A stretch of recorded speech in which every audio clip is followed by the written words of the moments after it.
I welcome you all in the next video tutorial of pharmacognosy and phytochemistry 2. So yes students, in this video tutorial we are going to cover the industrial production, estimation, utilization of caffeine. Yes, you all are right. These are coffee beans, very rich source of caffeine, as well as yes, tea. We will talk about the tea leaves. Tea leaves are very important source of caffeine, and we know in the coke also we find caffeine. So there are different type of beverages from which we obtain different type of energy drinks are also available, right? These are very famous energy drink which contain caffeine. So yes, caffeine is a CNS stimulant. Some students write CNS depressant. Why? Please don't do this mistake. Caffeine is CNS stimulant. It is not a depressant drug. It is a stimulant drug. Okay? And yes, maybe always remember one thing, every drug is a poison depending upon the dose. If you are taking 1 cup tea or 2 cup tea a day, that is good. But if you are consuming after 1 hour or 2 hours consuming tea regularly, or these cold drinks are regularly on regular basis, then it is harmful. Okay? So let's start this drug, that is the caffeine. So let me show you the structure first, then we will start. Just me type here CAFFEINE. Caffeine structure. This is very important. Xanthin 137 trimethylxanthin, very important chemical compound, purine. Okay, so I hope you have idea about this. This is also known as trimethylxanthin or 137 trimethylpurine. Okay, very important. C8H10N4 means it is alkaloid. Yes. Why it is alkaloid? Nitrogen containing compound. Okay. But it is not the true alkaloid. So I hope you remember about the true alkaloid, protoalkaloid and pseudoalkaloid. So I have a question for you. What is caffeine? It is true, proto or pseudo? Very important question. So let me focus upon the caffeine now. Yes. The most commonly sources of the caffeine are what? Coffee, cocoa beans also, cola nuts and tea leaves. Let me show you cola nuts also, because you must know about this plant also, because this is very important plant. This is the cola nuts, again source of caffeine. Okay, and over here cocoa also given, COCOA. Cocoa plants are very important, also source of the caffeine. So this is again very important.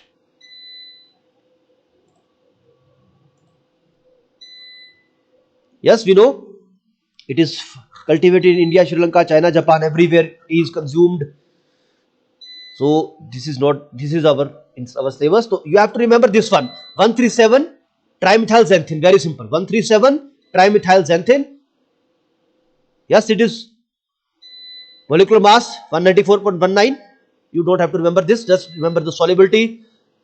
It is slightly soluble in water, but mostly soluble in organic solvents like dichloromethane or chloroform, very much soluble. So let us focus upon the extraction and isolation part. So first of all, yes, you have to take the sample. You will take tea leaves. Suppose in this case tea leaves are taken, and what you will do, first of all you will subject it to pulverization. You will powder it. Okay, and you will add sodium carbonate into it. Okay, first of all tea leaves are taken and you will add sodium carbonate into it. Then you will mix this, you will boil this decoction. You will prepare a decoction just like tea. You will boil it till a decoction of tea is formed. What you will do, you will take tea 50 gram dissolved in 500 ml water. You will take 500 ml water you will take, and 500 ml beaker you will take, and you will add in 250 ml of water. Actually basically this quantity may vary. Over here suppose written 250 ml, this is not sure. This is not, we cannot say this is 100% right, yeah you will take 250 ml. No, because in isolation we have to change the procedure as per our convenience. Suppose if you don't have sodium carbonate in your lab, what you will do? Yes, you will find for other substitutes. Suppose over here there is written dichloromethane. Suppose in your lab, if you don't have dichloromethane, then you will choose another solvent that is somewhat related to dichloromethane. Suppose chloroform. You can use chloroform also. Yes, we cannot find 100% accurate result in chloroform, but we have to change ourselves. We have to change ourselves as per our requirements. Okay. So 50 gram tea powder is taken. It is dissolved into 50 ml of water. Okay. Then you will boil it till a decoction is formed. Okay. Then what we will do? You will do filtration step. Filter the whole solution and you will add 10% sulfuric acid into it for neutralization. Again it is alkaloid. So we have to add again acid base. I hope you remember. First of all, tea leaves are subjected to sodium carbonate addition and you will boil it till a decoction is formed. You will filter the hot solution and you will add acid, that is 10% sulfuric acid. And then you will again, this neutralized filtrate is extracted with dichloromethane. So here you are using dichloromethane for the extraction of caffeine, because caffeine is soluble in dichloromethane. Not one time, you will do 2 times or 3 times as per your requirement. Okay. Then the dichloromethane extracts are combined and you will concentrate it and allow to stand, and finally it will form. But crystals of caffeine will form. This is very simple. So again a very simple procedure. Simple 2 ingredients are taken. Sodium carbonate over here and just sulfuric acid and dichloromethane. 3 ingredients. Sodium carbonate first of all you will add, then you will add an acid, then you will again use dichloromethane organic solvent to remove caffeine, to separate caffeine, to isolate caffeine. And you will do crystallization also for the purification. Suppose you will obtain crystals and they are not purified. So what will you do? You will again do the crystallization step. So I hope this is clear to you. This is method number 1. And there is another method for the extraction and isolation of caffeine. So let us read this again. The second method, in this again tea powder is taken and the extract, it was extracted with water for half an hour. Okay. Then we will filter it and we will treat with lead acetate solution. And why we are using lead acetate solution? In the previous video, we have seen that we have used lead acetate. Because just remember the test for tannins, for removal of the tannins, because tea also contains tannins, catechins. So removal of the catechins or tannins are necessary for the isolation of caffeine. So that's why you are using the lead acetate solution over here also. Then tea leaves are taken, we will precipitate the impurities using lead acetate, then we will filter the solution, we will add sulfuric acid to remove excess of lead acetate. Okay.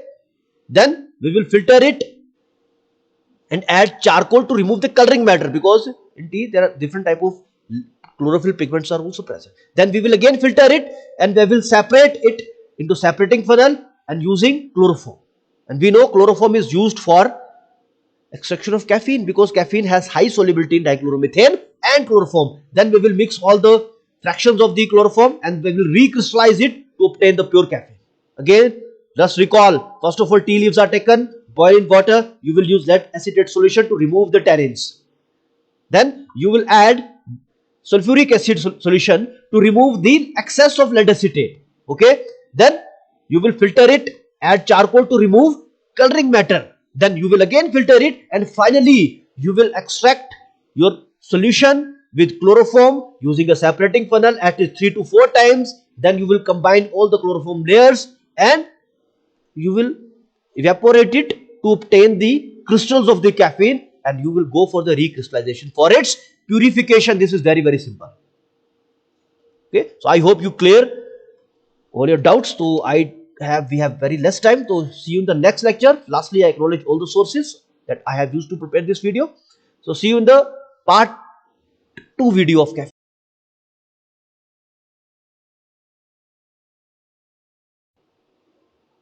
I welcome you all in the part 2 video of caffeine, that is the crystal production, estimation and utilization. So let's see, we have completed the isolation part, but in this video tutorial we are going to see another video, and we have already covered this video from the channel Solution Pharmacy. So first of all, I acknowledge respectfully this channel, and I am using the video of this channel for our education purpose, for better understanding. So let's start this video of the extraction of the caffeine. So caffeine from tea leaves, here is the procedure. So let's see, first of all, what is taken here, what is the step?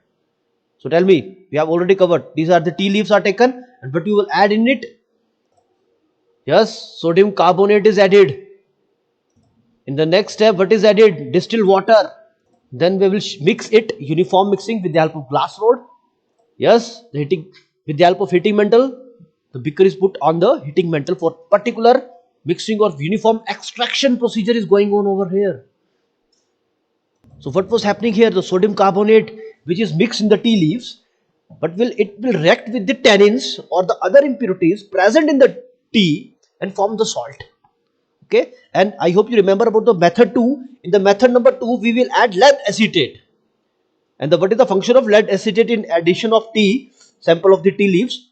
Yes, it will form, again, it will precipitate tannins. Okay, so next step, after the proper extraction, we will sieve it, we will filter it. So what is the next step? We will, over here, what will you will do? You will filtrate it, and you will separate out your filtrate and put aside. And we will repeat this procedure.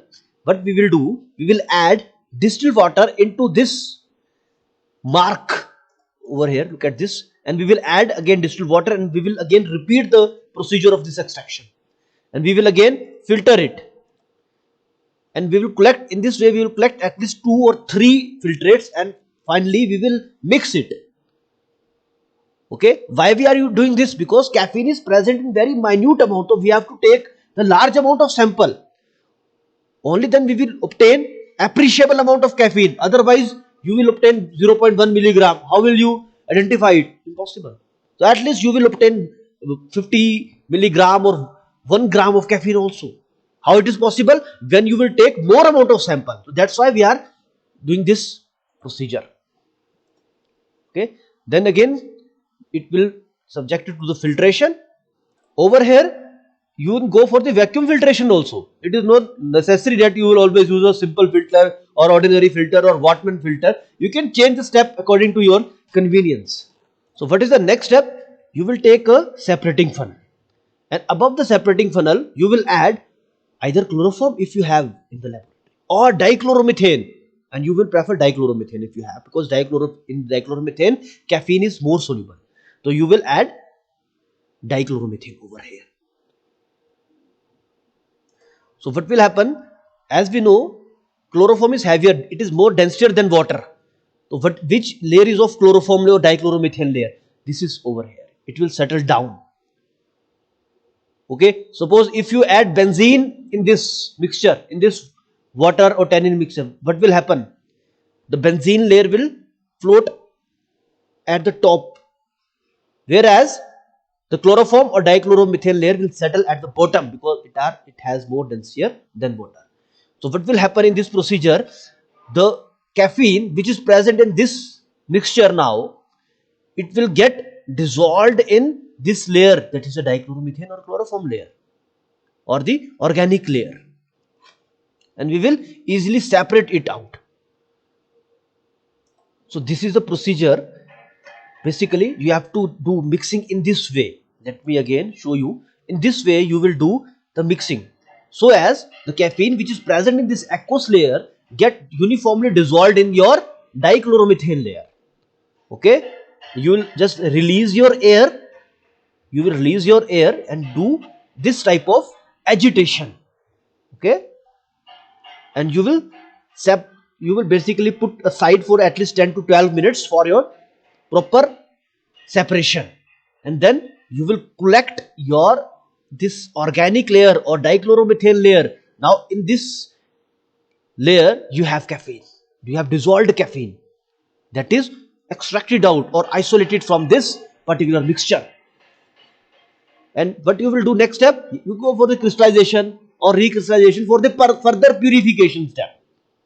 Okay, so this is the about the isolation of caffeine. So just see the whole video again. the whole layer is collected over here. Then you will put it in the heating metal, or you can also use the water bath so as to remove this organic layer. Okay, or you can put into a petri dish and cover it with the aluminum foil and do some holes in the perforation in the aluminum foil like this.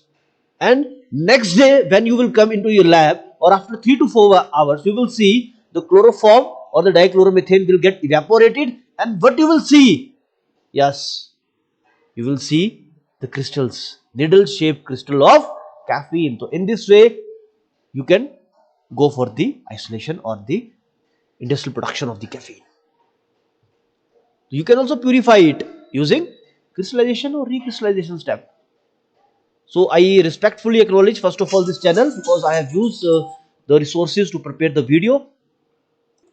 So I hope this is clear to you. So we will do the estimation and the utilization part in the next video of caffeine. So thank you for your patience and listening. In the last, I acknowledge all the sources that I have used to prepare this video. Thank you for your time. Again, I welcome you all in the part 3 video of caffeine. So far we have covered the industrial production or the isolation part. So in this video tutorial, we are going to cover the estimation as well as the utilization of caffeine. So let's start.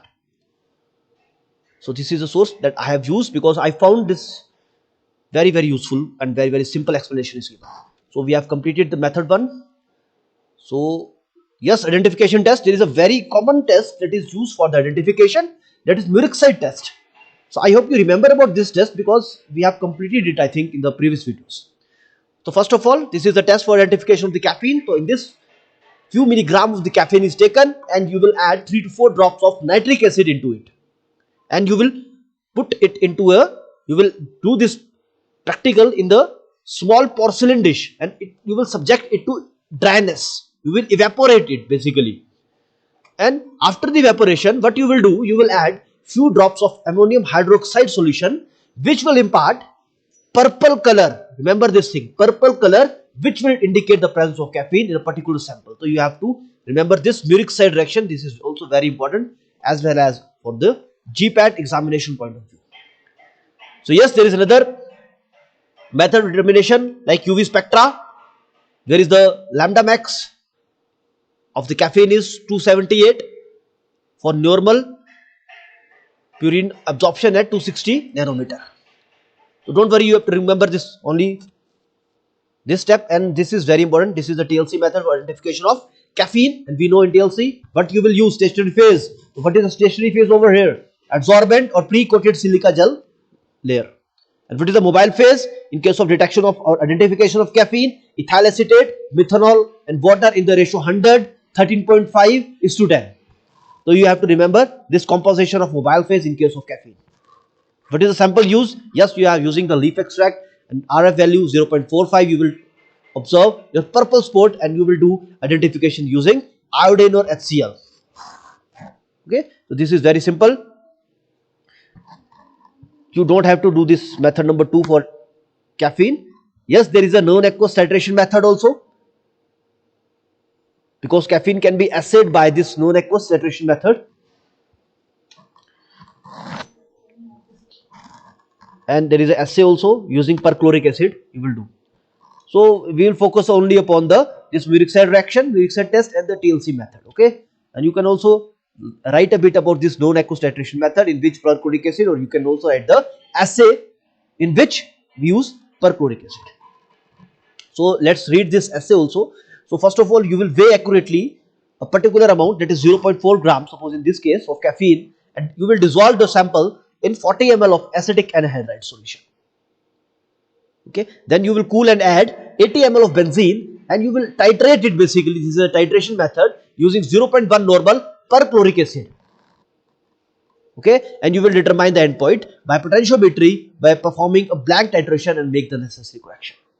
And finally, you have to recall, you have to remember this line, that is the each ml of 0.1 normal perchloric acid is equivalent to 0.0194 gram of caffeine. Okay, each ml of 0.1 normal perchloric acid is equivalent to 0.01942 gram of caffeine. So in this way, you will do your calculation, and this is the assay or the estimation of caffeine using simple titrimetric determination. And we know about the utilization or the uses. Yes, it is used as a CNS stimulant, increase the blood pressure also. It promotes the urine production. It is also used as a diuretic. Caffeine is a diuretic, yes. It stimulates the action of heart and lungs. And we know herbal tea is very much recommended as an antioxidant, as an anti-aging also. It has immense benefits. So yes, it is used to treat migraine. It increases the potency of analgesic. This is important. It relieves from asthma attacks. So these are the various brands available in the tea market. In the market, there are various brands. So this is about the utilization part. So I think we have our time. Yes, we have time.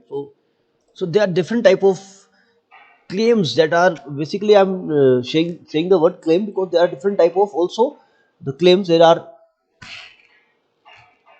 claimed by some researcher that caffeine has different type of effect. Suppose in case of sports performance enhancement, it is used. It is also used. This use.